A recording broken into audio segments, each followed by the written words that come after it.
Hi, my name's Dave Weller. I'm the owner of Valley Wellness, a health promotion company. And what that means is we assist businesses in taking care of their employees' health proactively to avoid sickness. Today I'm going to be making a low-fat pumpkin dessert, kind of similar to pumpkin pie except without the crust.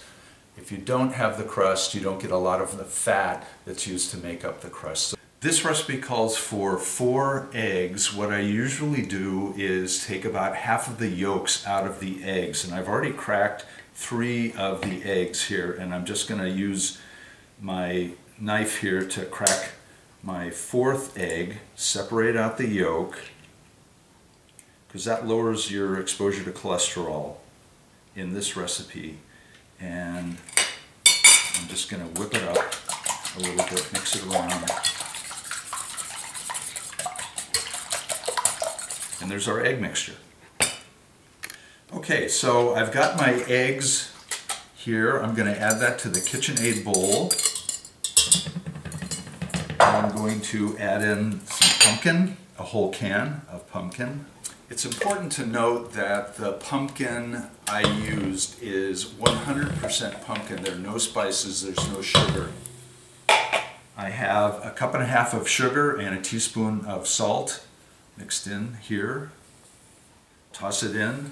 And then I have a combination of pumpkin pie spices here, and that is 2 teaspoons of cinnamon, 1 teaspoon of ginger, and a 1/2 teaspoon of cloves. So I'm just going to throw those in. They're already mixed up.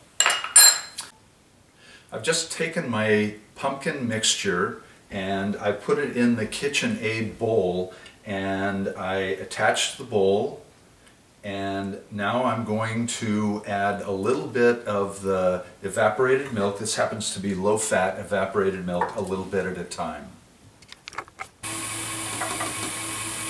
In this case, I've used non-fat milk. Occasionally when I'm baking these things up, I'll use low-fat. You can get 2% evaporated milk.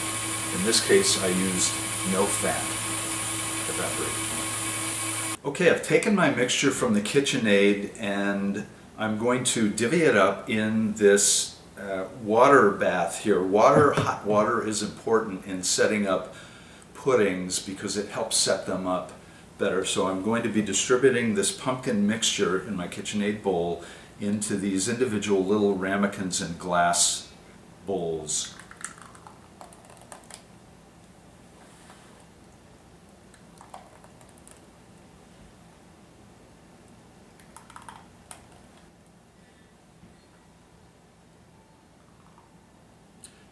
So I've got my pumpkin mixture in my ramekins in my water bath, and I'm going to take them over to the oven, which I've already preheated to 425 degrees.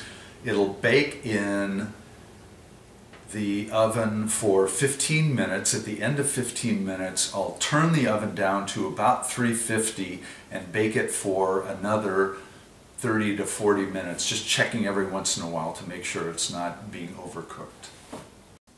At the end of this process, when you take out the pumpkin dessert from the oven, you can eat it hot. It's very good hot. You can even put, if you want, some ice cream, preferably low-fat ice cream, or half and half on it.